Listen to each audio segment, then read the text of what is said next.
So volatility has a lot of development, especially recently. There's been a lot of movement and a lot of development in its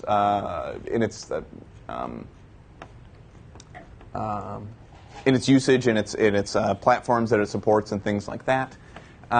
It's written in Python, so it's open source. It's extensible, or extendable, I guess. So if you want to add something to it, you can. If you want to modify something, you can. It has a lot of different plugins that are designed to target specific areas of interest. It's kind of the tried and true. It's what most malware analysts, what most memory analysts will use. So it is kind of the de facto standard. It now has better operating system support than it did in the past. It is command line only, though, which is one of its drawbacks. A lot of people say, like, why don't they build a GUI around volatility? And the developers are like, we would rather work on making analysis better rather than putting a GUI around it, which I can completely understand and I actually support. But it is one of the drawbacks that a lot of people have.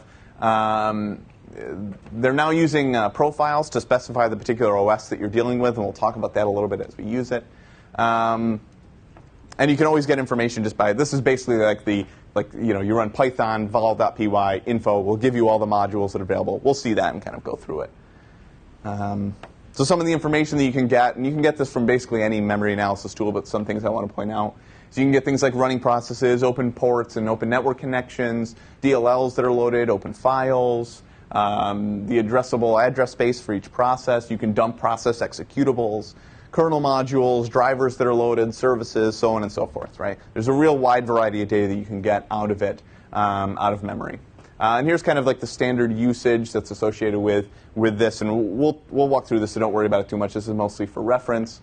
But I also wanted to point out kind of on their Google code, which is where you can get the most up-to-date version of it. They have a really good walkthrough, kind of basic usage of each command, what output should be expected, what it'll look like, and so on and so forth. So here's just kind of some for reference purposes, and we'll come back to this at at various times. But here's kind of the syntax for performing like a process list. You can see here the module name is pslist. For performing memdump, which is a process, the process memory dump.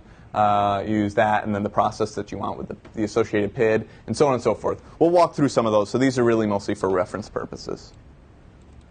Some of the things I want to point out here is this is probably a little bit difficult to see here. You have this will be this is from the --info, right? Kind of the help file associated with it. It'll list the associated modules, the associated profiles that are available. You can see there's a bunch of different plugins that we have there that are available to you.